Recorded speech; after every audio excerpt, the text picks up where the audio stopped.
Hello, everyone. Happy Friday. Welcome to the weekly show of What is School For? My name is I'm the CEO of Classroom Without Walls and the host of this weekly live streaming show. You can also listen to us on the traditional audio-only podcast. Just search What is School For? On this show, I interview entrepreneurs, business leaders, teachers, education professionals, parents, and students to come here to discuss, debate, and disrupt education with us. Today, I'm really honored to have Jason Frick on the show to talk about his journey to become a very successful entrepreneur. And specifically, we are going to discuss one of my favorite topics, which is the role of formal education in entrepreneurship. Jason created his very first business card when he was only in middle school, when most people are still trying to figure out their life. And he sold his very first business after he graduated from college, which is really impressive. And he's an entrepreneur by heart. And right nowadays, he's the president at Better Way Dry Cleaning and owns multiple businesses and sold businesses. So we all have a lot to learn from him. And I'm excited to dive into his journey and his success, and specifically talking about education. And as always, a big shout out to StreamYard for being a sponsor of Classroom Without Walls. Over the last 4 years, I have tried pretty much all the third-party tools to go live on social media. StreamYard is my favorite. It is super easy to use. In the comment section, there is a link for you to check out StreamYard for free for 2 weeks. Check it out and let me know if you have any questions. We're live on Facebook, on LinkedIn, on YouTube, on Twitter, and on Twitch.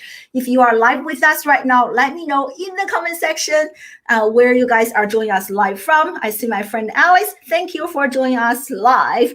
So without any further ado, Jason, welcome to the show. Oh, thank you so much for having me here. I appreciate it. Yeah, of course. I love stories like yours.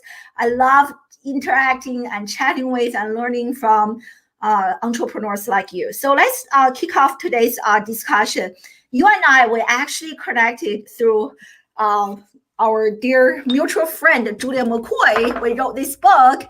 Wow. And so on Julia's post, one of her Facebook posts, you shared your educational journey. I was like, oh my God, this guy is amazing. I have to talk to him. So you shared with us that you spent 7 years going to 3 different schools and acquired like 3 different majors, and only to discover and all those degrees and majors didn't really offer that much value. So I think that is a great way to kick off today's discussion. So if you don't mind, I'd love to dive into that journey, your educational story. So why 7 years? Why 3 different schools? And why 3 different majors? This is quite uncommon. Well, I think a lot of it goes back to, I knew I was going to go to college. I was a sort of an expectation growing up. But, you know, it really, I think the failure of the system was I didn't really know what I was getting into going into college. It was just, you're supposed to show up, you're supposed to sign up for classes. And, you know, really my goal was to go and play football. It wasn't about education necessarily, but I was just there trying to figure out, well, what is my path? What is my major supposed to be? And I really wasn't sure. I had different interests from computer science to business management, math, you know, but I got invited to go play football at a small private Christian university, which you know really suited me well for what I was starting to do. But I didn't realize really what I was getting into in the moment, and so there wasn't a direct path in terms of what classes I was supposed to be taking.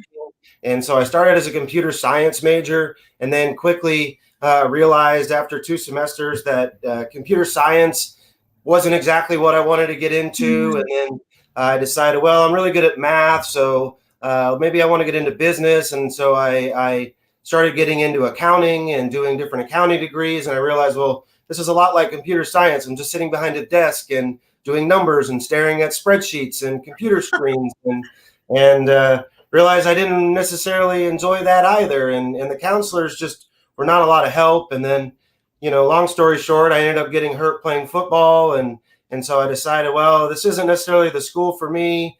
So I left that school. And then I realized that after 5 semesters of private college schooling, that it's not really easy to transfer to a public state school.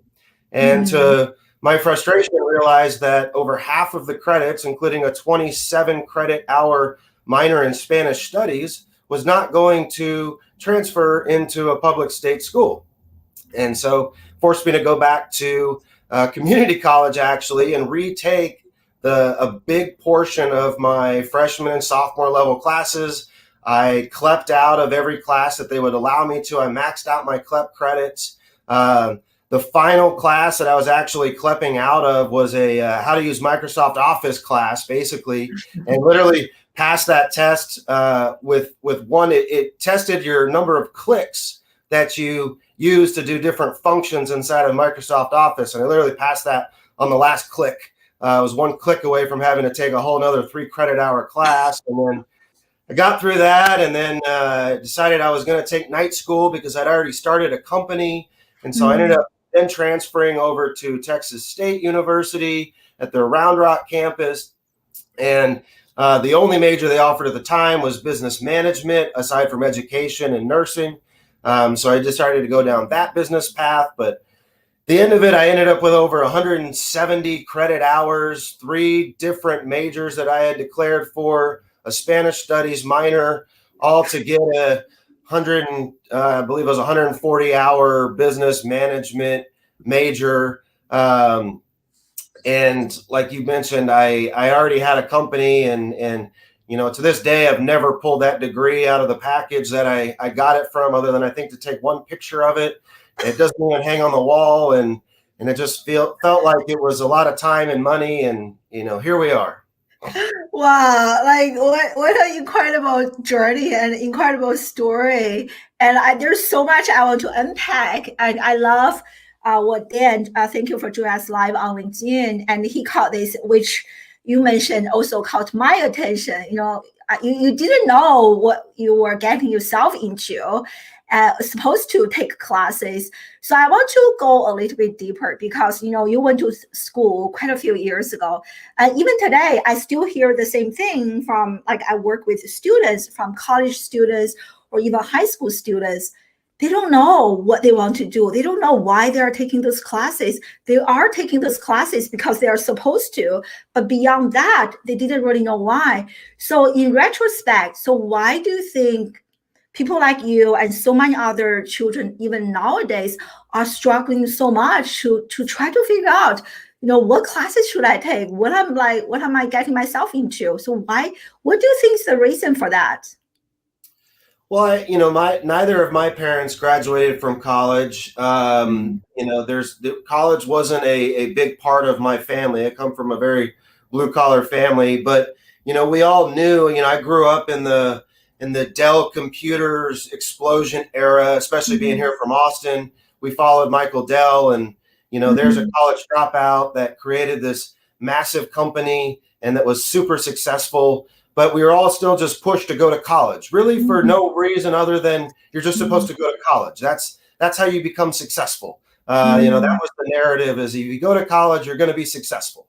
And I think so many people from my generation were just pushed to go to college, really with no intention of what are you going to do with this degree. People, saw that, okay, let's go get a fine arts degree, or let's go get a history degree, or it was just kind of whatever you're interested in doing, get a degree, and then you'll make money with that degree.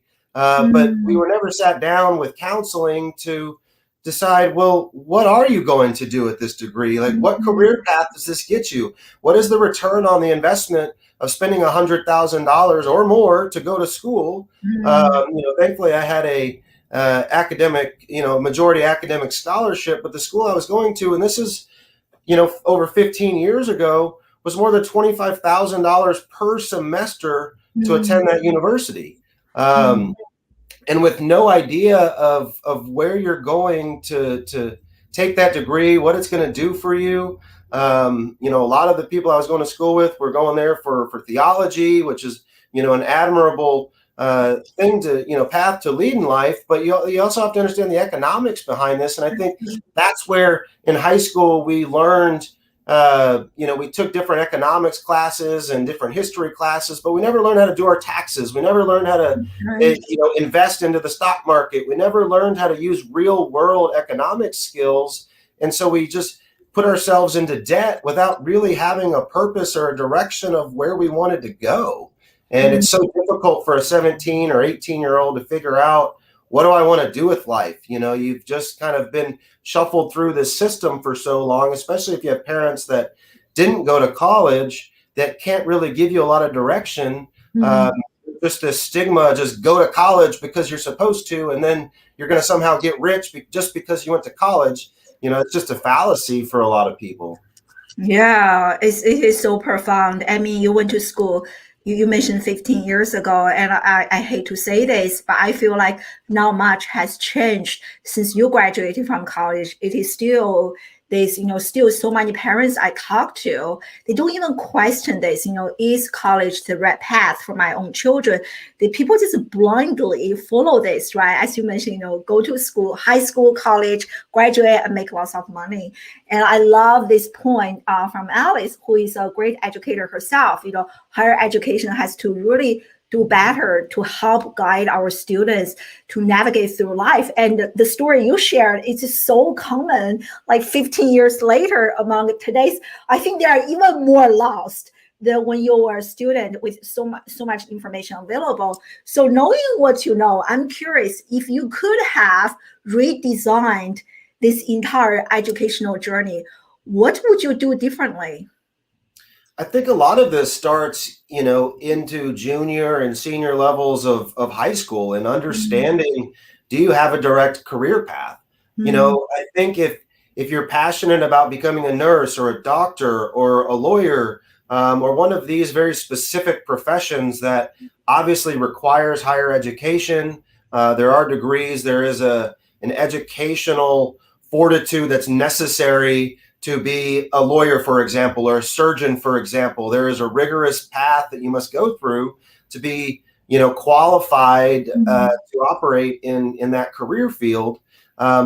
If you really have no idea what you want to do in life or what your career needs to be, I don't know that just pushing yourself into college without having an understanding of what the options are really doesn't make any sense. And I think getting to more practical application of education, even in just high school, can help people start to learn. The reason why I originally decided to be a computer science major as my first major in college was because I took a computer programming class in high school that I really enjoyed.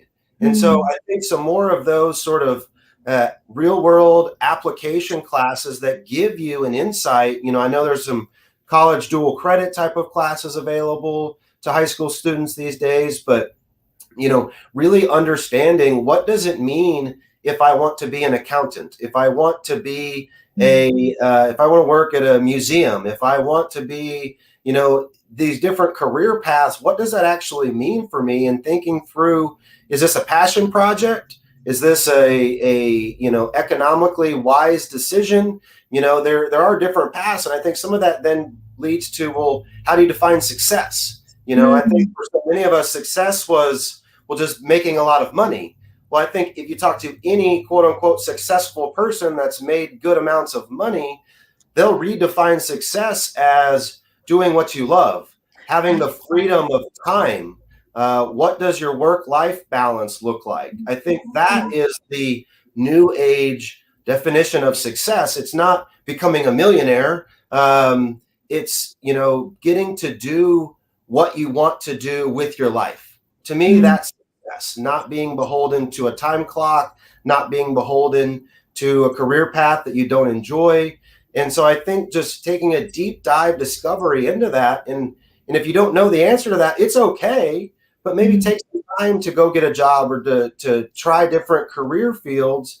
Go get an internship at what you want to do. Go get an apprenticeship at where you want to go. I did a lot of different labor type of jobs in high school, from being plumbers to swimming pool repair, cutting grass. I did a lot of those type of manual labor jobs. And not only did it give me skill sets to fall back on that I still use to this day, it helped me to understand what those different career paths might look like. And I think that's where, as parents and as educators, we need to do a better job of preparing our children and our peers for what are you getting into when you decide to make that college career path. Yeah, oh my God. I so agree to see the options, right? And I truly believe like 20% of a person's success comes from only classroom-based learning, and 80% actually happens outside the classroom. I love those options, like shadowing, learning from practitioners, internships. And would you also agree with me? I think the reason that people feel like a little bit lost is also to some extent due to a lack of understanding of who they are, like their own like values, their own strengths. Was that the case in your situation as well? I think we way underappreciate the maturity that we still go through into our early and late 20s. We're still evolving as humans, well beyond high school. And so I can absolutely tell you that I didn't really discover who I was or what I wanted to be. I'm still just doing that in my mid to late 30s now. But, I think there's so much self-discovery to be made in your early 20s, and trying to expect a 18 or 19-year-old to figure out what they're going to do with the rest of their life or try to figure that out.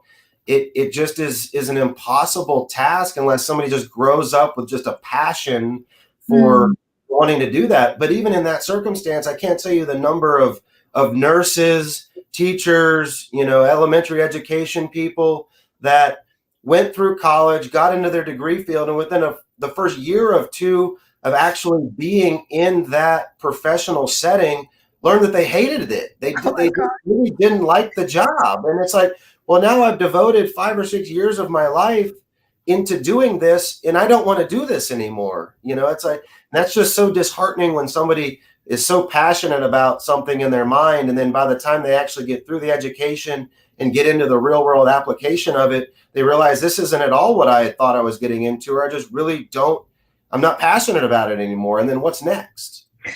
That's why I love it. Is so common. I personally have interviewed so many people after so many years, like especially going to medical school, to like the law exam, the bar exam, becoming a lawyer, only to discover that they absolutely hated it.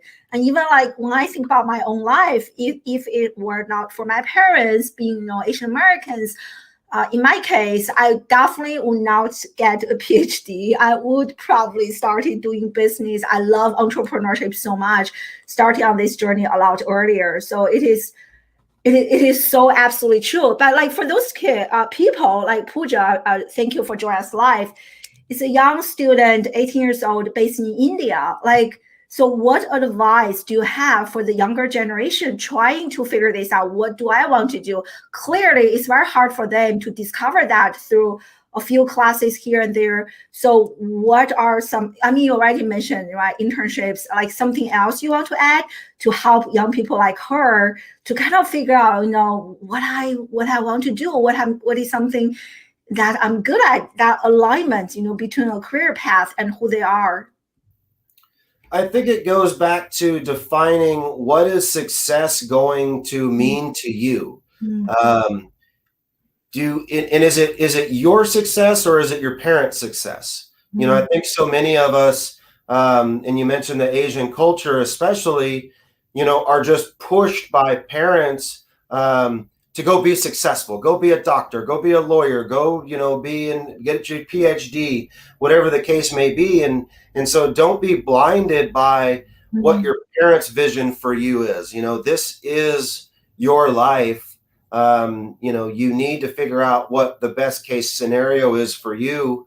The same time, I've tried to live my life in a way, and I've not always been successful in this, but do not burn any bridges, including your Mm, parents. Even if you have a different path than they might see for you, don't be so brazen to just burn those bridges, and you will come to regret those decisions at some point down the road, more than likely. But when you think about it, think about your personal economics. How mm, much do you need to make to be successful in your own eyes? And does mm, that mean living the lifestyle that you want to live? Does that mean living a philanthropic life? Does that mean working for a charity? Does that mean wanting to solve world hunger? Does that mean wanting to be, the next Steve Jobs or Mark mm, Zuckerberg, or, the next billionaire entrepreneur? Um, mm, we all have, and I think that to me will start to decide, what do I really want to do in life? And if being a multimillionaire is not your definition of success, then don't go down that, mm, trajectory. mm, Go explore, go travel. It wasn't until I left the continental United States and really started to see the outside world with my own eyes, mm, eat that food, talk to the native people of different countries, that I started to realize, how blind so many of us Americans really can be to the blessings that we have mm, in our own country that we were just naively born into. The number of things that we take for granted, but we're also just inundated with all of these billionaire entrepreneur success stories, and we just think that we want to be that person. And like I mentioned mm, a little bit ago, if you talk to any person that's made millions or billions of dollars, they all say, well, I wish I could have some of that time back. you mm, know Nobody dies on their deathbed as a billionaire thinking, oh, I should have worked a little bit more, I should have just made mm, more money. But at the same time, there's a balance between doing something just as a passion project, but not being able to even pay your own bills mm. and live a meaningful life in that way. And so there's balance there between the economics of life and doing just what you really passionately love to do. Yeah, I love this, and I love the idea of traveling. And like I travel so much. I was born in China, came to the U.S. when I was really young, and it's like that traveling, like leaving your routine of familiar life to enter an unfamiliar environment. It is such a great way to like to wake up, right? To poke our heart a little bit, to see the differences, to stop the pattern, and to see our environment in a different way, and to rediscover who we are. So I definitely agree. And even nowadays for young people, I feel like even if we couldn't travel because of this pandemic, we can at least, people can host a podcast, can start a show, can talk to people like you. I think it is a great way for them to connect with future professionals that they feel like they are interested in pursuing, and to see that, oh wow, based on what they share, is this something that I really want to do, or like I have no interest in doing that. I think doing things like that can also help them. So I want to go back a little bit more to your journey. And you mentioned already earlier that you started a business and also sold that business while you were in college. So can you share with us what is that business about, and what inspired you to? It's not very common. I feel like even nowadays, it's not that common for a college age student to start a business. So what inspired you to start a business when you were so young, and what is that business about? So I think it really goes back to my middle school story. Me and my brother and a couple of my friends, we Mm, started a business called Anything for a Buck. It was AFAB. Primarily, we did lawn care, landscaping. We literally took our parents' lawnmowers out of the garage and pushed them around the neighborhood and cut grass and bag mm, trash, and literally anything for a buck, that anything that somebody would pay us to do, we were happy to do. And I remember riding my bike down to the local print shop that I could ride my bike to, and literally had business cards made up that had the phone number for my parents' house on it. Obviously, this was well before the internet or cell phones, or at least mainstream cell phones. And that was how we made money. My father worked for the school district, and put me in the best schools that he could put me in. He knew which ones had the highest educational ratings and the least amount of crime, and really tried to set me up for success. What that also did is it surrounded me with a lot of people that had families that had more disposable income. We were maybe not the poorest family in the school, but we, all of my friends, I'll just say, had nicer clothing, had nicer bicycles, better video games, than I did. And my parents were honest with our situation. And, I realized that if I wanted to have that cool bicycle like my friend did, my path to getting that was to go make my own money. My parents provided a bicycle, but if I wanted that $300 bicycle, I needed to do that. And my dad said, the lawnmower's in the garage. If you go knock on the neighbor's door, I bet I'll give you $20 to mow his grass. And lo and behold, I learned how to do door-to-door sales as a 12-year-old, knocking on people's doors and selling myself. And the lessons that taught, and I'll still remember the first big payday we had. We threw ourselves a pizza party. My dad was so disappointed. He's like, you just went and made all this money and then you just wasted it on food. Now it's all gone. And it was like, you're right. We did work all day, and then we kind of just spent it all on pizza and ice cream and Cokes. And it was just an early lesson in economics. And, but from that experience, I realized that there was no limits to, if I was willing to work hard, how much money that I could make. I realized that I could trade my time and my labor for dollars. And so my early days was doing labor tasks and figuring that out. I learned how to work hard. But honestly, I got a job. I did get a paycheck job when I was in high school because I didn't, I was playing football and I just didn't have the time, to keep up with some of those things. I got a job at a pool store, just selling chemicals, testing people's water. I learned that trade, making $6.50 an hour, I want to say, at the time.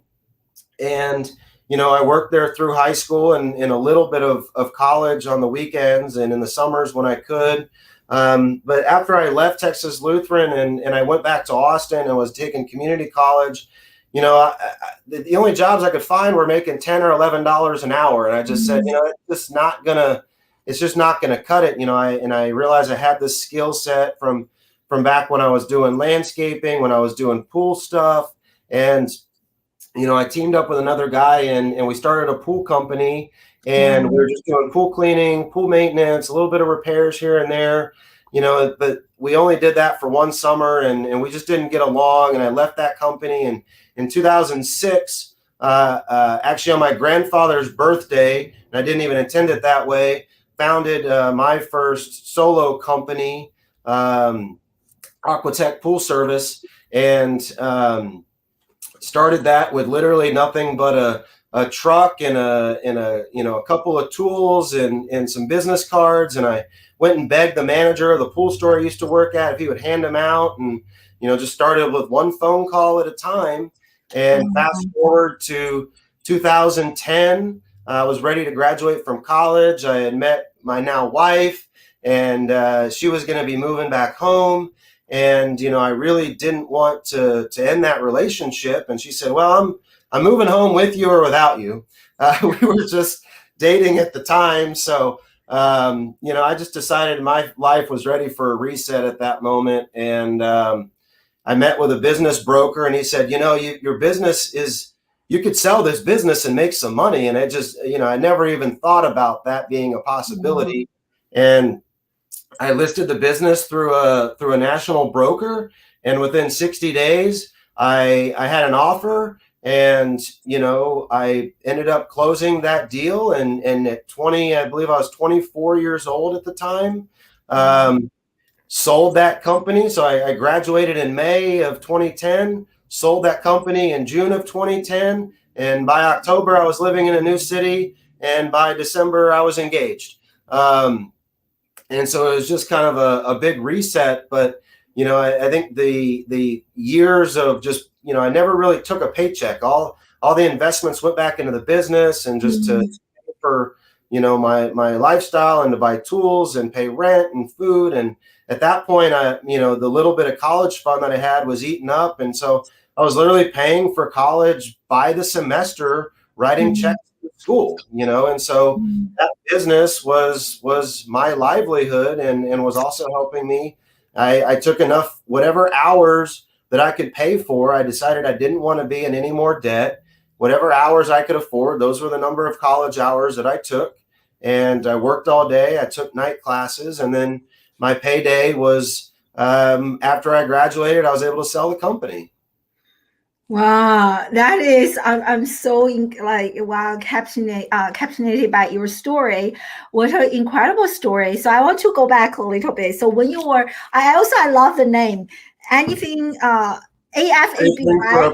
Yeah. Yeah, I was like, wow, what a creative name. So like at that age, right now, like I work with kids at that age, and many children, even college age students, they're so shy. I think one skill that we all need to develop is like talking to strangers, selling yourself. I think it's such an important skill. And like when you were doing that, did you get any training? Back then the internet was not there. You couldn't watch YouTube videos.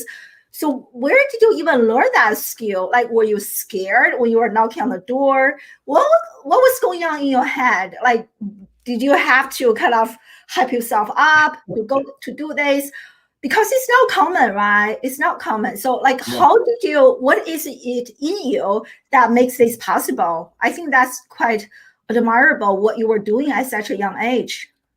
And I certainly had the help of my brother and some of my friends. None of us wanted to knock on the door. We all took turns, okay, well, you did it last time, I'm going to do it this time. And, we kind of figured out, well, who's the better salesman? Who's landing, the higher number of jobs? The rest of us, there's 3 or 4 of us depending on the day, but, the rest of us would stand back in the yard and one person would go knock on the door and try to sell the service. But, I think a lot of it was just in the beginning out of desperation. I think if you want something bad enough, you're willing to overcome that fear. And we got a lot of no's, a lot of people of, why are you knocking on my door? And this is before, video doorbells and all of these other things. You're just knocking on a stranger's door. That's, maybe not something that parents would recommend their middle school age children to do, but we lived in a good neighborhood and it was relatively safe. But I think it was just when you get that first yes, and then you get that first $20 bill, and you realize, okay, even if I get a no, that's kind of worst case scenario. But if I get a yes and I keep starting to stack up these $20 bills, it makes it that much easier. And I think it's just kind of overcoming our own fear, Today, I don't necessarily like just engaging in conversation with strangers or having small talk. It's one of the things that my close friends and family kind of bug me about, is they know that I've learned to become a public speaker, and I'll stand on a stage in front of 1,000 people, and I'm honestly more comfortable doing that than talking to a one person one-on-one trying to make small talk. It's just something that I don't love to do. I think you just learn to overcome those things. But I think you're right. Too many of us are controlled by that fear, and it just allows you to hold yourself back. I'll butcher the quote, but one of my favorite quotes is, basically something along the lines of, everything you've ever wanted is just on the other side of fear. And I just, that's just kind of my mantra, is like, I don't want to do this. And, it kind of just goes back to eating the frog in the morning. Just do that one thing that you just despise doing first thing in the morning, to get it out of the way. And then you just realize, wow, that really wasn't so bad. And if you start your day like that, it just makes everything else seem a little bit easier. Yeah. Well, I love this quote myself. Everything you want. I actually just shared this with my student a few days ago. Everything we want is on the opposite of fear. And speaking of which, and I love how you are so courageous, how you are so fearless. And to be honest with you, Jason, everyone watching us live, and just like listening to people to say no to me, it took me quite some time after I started my business to be okay with that, to you like we are calling people are constantly saying no to you, and to be okay with that. So I really admire you at such a young age, just like so courageous. And I love this comment from Alice. Like you took lots of risks, and nowadays, she's an educator, I am an educator, and we see this in students all the time. They're so afraid to fail. Not even like failing a business. No, I'm not even talking about talking to strangers. Just like a very safe learning, very safe learning environment, trying out a new idea and sharing their honest opinions. They're so afraid to say something that will make the teacher upset, or they're so afraid to lose a point. But I think this cultivating this ability to take risks, to embrace and to celebrate failures, it is absolutely missing in education. And we really need to help cultivate our kids to do that, outside the traditional learning environment. Yeah, I'm afraid that, with technology and video games and just social media and all of the distractions, it's so easy to either lose or never develop those interpersonal skills.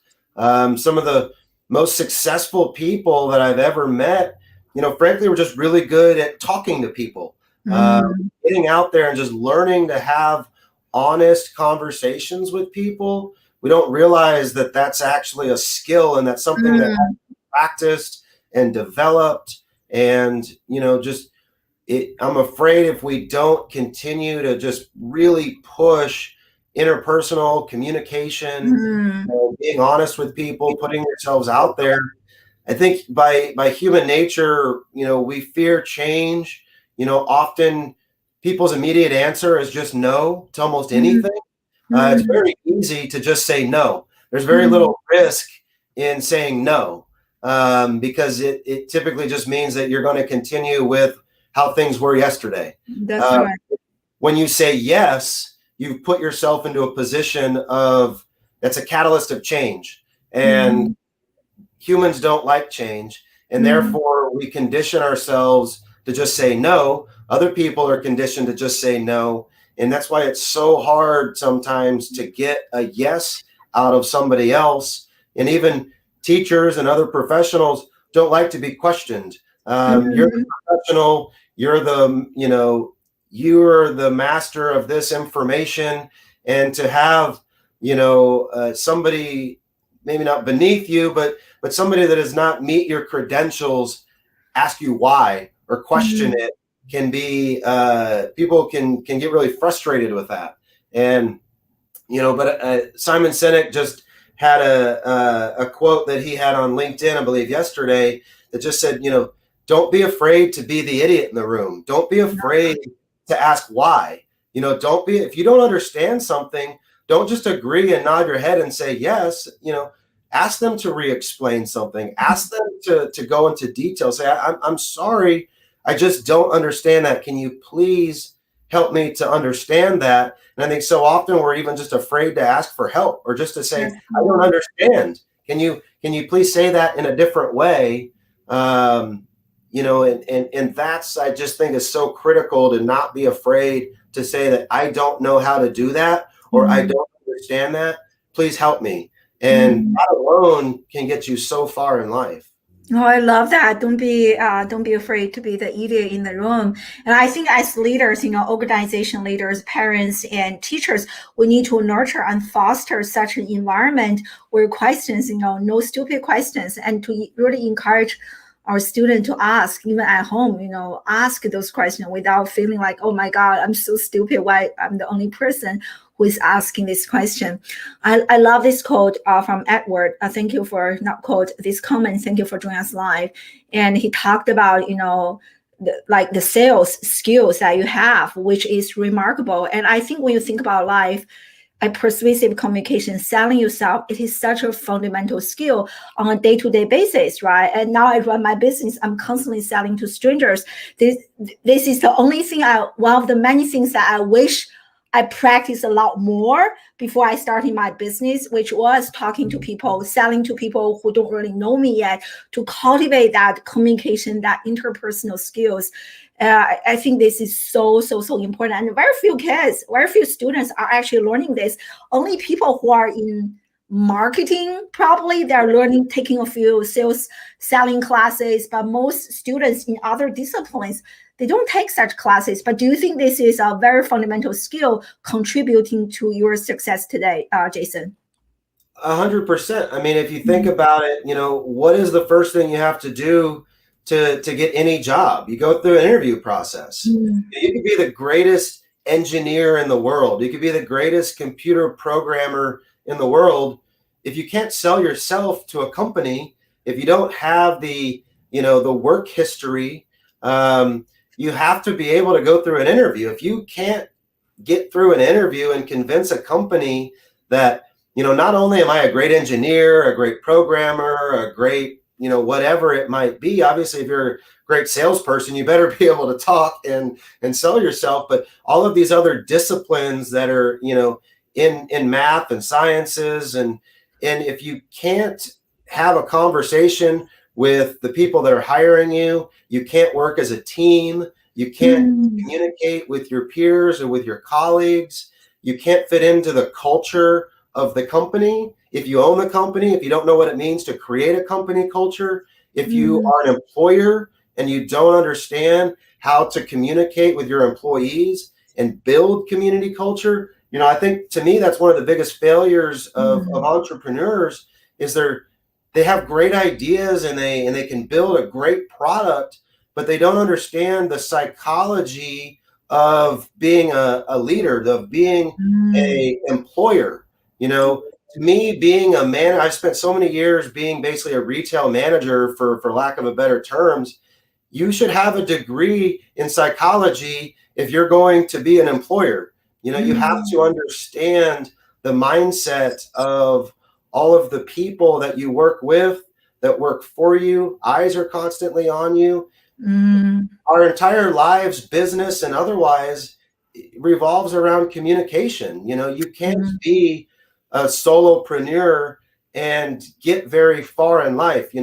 Your time is only worth so much money. As a team, we can build so much greater, business, wealth. We can accomplish so many greater things. One person can't go solve world hunger. It takes a team. But if we can't communicate as a team, if you can't sell yourself, you can't go to investors and convince them why they should invest in your latest and greatest project. Absolutely. They don't trust you. It all starts with communication, every bit of it. Absolutely. It reminds me of the Adobe study that I shared on the show quite a few times. So they surveyed thousands of colleges, universities, high schools in the United States, trying to discover what are the deciding factors for high school students to enroll in a good college. And to everyone's great surprise, it's actually not test scores. And the number one is actually interview skills. And number two is communication and creative problem solving. Number three is a sense of personality, authenticity. And all those are kind of what you have mentioned. And now I truly realize how important those skills are. And those skills definitely take time to cultivate. It's not like you take a class about Facebook ads and then tomorrow you can practice. But the softer skills definitely take some time to cultivate. And when I speak to my business managers and I talk to them about interviewing, I remind them as often as I can, we can teach skills. I can teach anybody to do just about anything if they're willing to learn. You cannot teach personality. You cannot teach communication, just inherent. I mean, you can teach communication skills and tell them what to do, what not to do, but you can't teach somebody to look somebody in the eyes and speak to them clearly and professionally. And it's that people are born with certain personality traits. And as retail managers, I can teach you how to run a cash register. I can't just teach you to be nice to every single person that walks in front of you. You know, that's an inherent skill that I think is just built inside of us. And people understand authenticity. You know, I can teach somebody, hey, smile and say hello to every person that walks in the door. But if you just say, hi, welcome, no, hi, welcome, how are you doing today? You know, that we have to have personality. If you don't have personality, the rest of it just doesn't matter. I can't keep personality. And you know, if you can't even fake personality, you're going to have a really tough road to getting to all those other things that you want to do in life.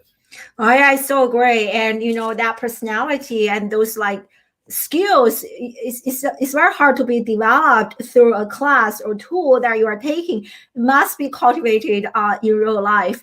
So how about for you, Jason, from, you know, we were talking about graduate from college, you sold your business, which is like incredible, to where you are today. Nowadays, you're a very successful dry cleaning business. You have a team. So what are some of the major milestones, like from that, you know, college graduate to where you are today? Or maybe even you can share some key lessons that you have learned from the second part of your entrepreneur journey, you know, after you graduate from college to get to where you are today. What are some additional like soft or hard skills that you have developed along the way to help you run this company today? You know, the number one thing I would point to is I've been very blessed with a great wife, with a great partner. I've also been extremely blessed with great mentors. Having a mentor that you can lean on, that you can learn from, is probably, to me, the number one greatest thing that you can do to be successful. You also need to look at you know, your life, your friends. You know, I truly believe you are the average of your 5 closest friends. I know that's something that's often discussed, but if your friends are not in a better position in life than you are, you have nothing to aspire yourself to be. You know, if your friends are holding you back, if your friends are not pushing you to be a more successful version of yourself, your spouse isn't doing that, if your coworkers aren't doing that, if they're pulling you back, then you need to find a new set of friends. And that might mean selling and leaving everything that you've ever known and moving, you know, 500 miles away to basically start over like I did. You know, there isn't, but, you know, the blessings that I've had from my mentors, I cannot stress the importance of having successful people around you that can show you the path to doing that. And, you know, the other thing I always try to remind myself is every person in the world knows something about something that I do not. Nobody is a master of everything. Never dismiss anybody for an opportunity to learn something. It doesn't matter what it is. It could be the barista at the coffee shop knows how to make a better cup of coffee than me. How do they put the swirly thing on there to make the design? I want to learn how to do that so I can make that cup of coffee for my wife one day.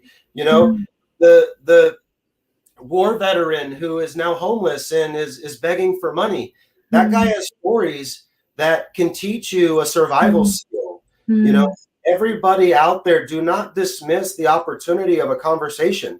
You know, I think we're just afraid to have conversations. We're too busy in life. We're, you know, this person can't possibly teach me how to do something. I'm better than them in every way. You know, it's such a loser's mentality to feel like you're superior than anybody else in the world.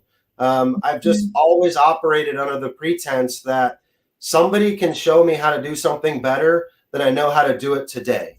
And I, conversely, know a lot of things that other people don't know.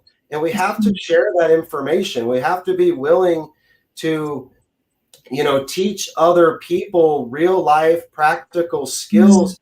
In business management, I see so many times that let's say a shift leader, somebody that's in a slightly elevated position, will not teach their subordinates how to do tasks out of fear that subordinate is going to take their job one day. And it's such the wrong way of thinking about it. We have to build everybody else up around us.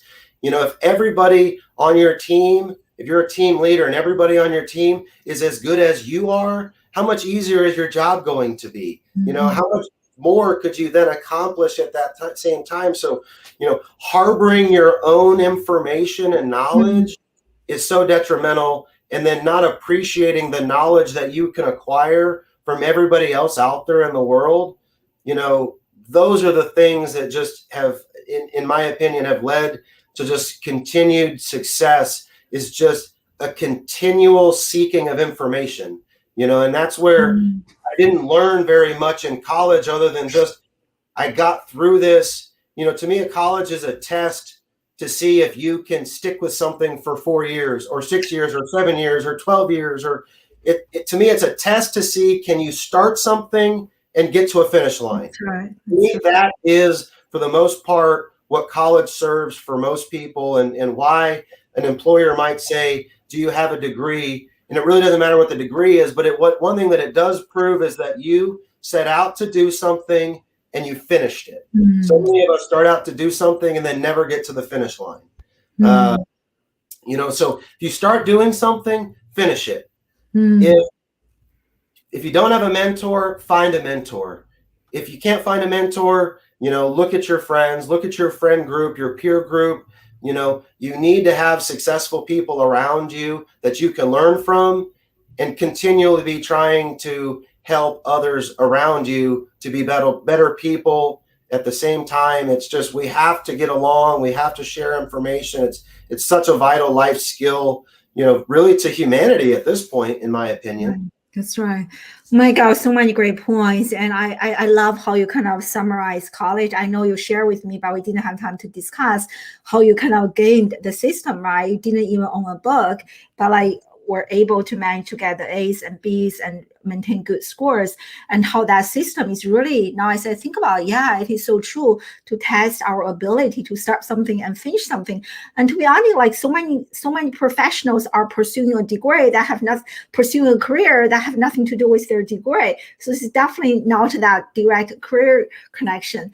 I also love what you said about finding mentors and have that network. I think the problem with education is that students, they are so fixated on their immediate circle of friends, right? So they are not thinking outside the box to go to social media or to join online learning groups, to Facebook or LinkedIn groups, to identify more successful people and to join that circle. They are more confined by their friends, right? So I think based on what Alice said here, I think for students everything's changing so fast. For us to help the students is, I think young people need to understand, they don't only go to the classroom to learn, they don't only learn from the teachers, but they really need to expand their eyes, their vision to realize, wow, there are lots of people outside the classroom we learn, and have the agency to discover those people and bring them to their lives. So I just love everything you mentioned, finding those mentors. I just think it's, we put so much pressure on educators to teach our kids or teach students how to be successful humans, and the reality is their job is to teach a particular class or to teach a book, to provide a knowledge based on curriculum. It's not the teacher's job to make us to be better humans, to make us to be better professionals. It's to teach like I said, to teach curriculum. if we don't take it upon our own Absolutely. responsibility to go beyond the bare minimum. And to me, a college class, this is just the bare minimum that you need to do to get credit for this class. Mhm. Dive deeper, look further into it. Don't expect an educator to solve all the problems in life. Absolutely. It's your life, it's your responsibility. Nobody's going to give you anything for free. Everything costs money to somebody. Time is money. It's your responsibility to cultivate the life that you want. It's not college's responsibility to make you successful. It's a tool. Like anything else, it's a tool. I can give anybody in the world a hammer. If they don't know what to do with it, what's the point? It's your own responsibility to cultivate your own life and your future. I have that agency right now, just like waiting for the teacher to feed me, to teach me, to guide me, to give me a roadmap, step one, step two. And I so great. Teachers nowadays have like so much pressure on top of how little they get paid and how much work they have to do. And now they're responsible for raising a human being. I think that's way too much. I love how you mentioned like students, they need to take initiatives, be proactive on this, go to social media, practice digital networking, to find those mentors, to join clubs, to earn internships, to develop, outside the classroom. So we only have a few minutes left, and I want to ask you a few quick questions. You are a dad, you have a beautiful wife, a beautiful daughter. I love watching your family pictures. So knowing what you know today, based on the experience you have, how, I know your daughter is still very young. So how do you think you are going to be a dad? What is your parenting approach going to be? I think that I want, like all parents, we want our kids to be able to make their own decisions and figure out what is right in life. But at the same time, you are a protector, you're a provider, Mhm. and I think, we're all still trying to figure out what is the balance between providing them with everything they could possibly need in life, protecting them from all the dangers in the world, and at the same time, letting them make mistakes, letting them learn Mhm. lessons. They're gonna touch the hot stove at some point. My daughter is not even 2 years old and has already been to the emergency room and had stitches in her hand. There's a failure right there on me as a parent, but it's like, I think that's just the reality of life. Those Mhm. things happen. Mistakes are going to happen. I think it's you can't waste a mistake. Did Mhm. we learn a lesson? Did we change, or are we just destined to repeat the same mistakes in life? Um, Once you realize that nothing's going to be perfect and you're just going to figure it out one day at a time, at least make the most of it. Don't waste a bad opportunity. And make sure that you're at least educating. You learned a lesson out of anything that you might have done. Uh, Mhm. I hope that my daughter wants to go to higher education, but at the same time, if she's passionate about doing something that's humanitarian, if she's passionate about getting into theology, if she's passionate about anything else, I would like to provide her with those opportunities, Mhm. to go do that. But I think it's a matter of, exploring those things. But I also think learn a trade, learn a skill. There's no reason that you have to go to college to quote unquote be economically successful. Oh, You amen. know, I've got friends that are welders that make over $100 an hour. They're making six figures doing what's considered to be a blue collar job. You know, you can be so successful by going to trade school or by learning online marketing. You can learn almost anything on the internet these days. There's no reason to just blindly go through that higher education path unless you're really very passionate about being an engineer, being a surgeon, being a lawyer. There are still career paths that obviously require that educational background to be successful in that career field. Um, but you can be just as successful economically as not going to college as if you do. And then I think it goes back to defining success. What does that mean for you? Because at this point, to me, success means living by your own timeline, having the freedom to travel, having the freedom to make your own schedule. That's, to me, what defines success at this point. Absolutely. And which is such a great way to circle back to how we started the conversation, defining success. And I love like everything you mentioned, like it's just like so true. And like parents need to, and students and even educators need to be critical about the role of formal education. It's not for everyone. There are definitely better alternatives. And even on this show, I have interviewed so many high school dropouts, college dropouts. They're all having a happy, fulfilling, very successful life. I think that people just need to be more open-minded. And I also love this comment from Pooja, talking about, like, you were talking about digital marketing, Jason. There's so many digital skills. There are like content and marketing. You probably don't need a degree to do it. There are so many profitable careers. You can work remotely if you love traveling and still have a very good life and learn, connect with mentors. Yeah. And so share with us, where can people learn more about you? Thank you so much for such an incredible conversation, spending 1 hour with us. And I'm definitely feeling so inspired by you. Well, I just thank you. I appreciate you having me on. You can find me on Facebook and LinkedIn primarily, as well as other social medias. But I love connecting with other entrepreneurs. I love connecting with other business owners. I love connecting with younger students that are trying to find their path.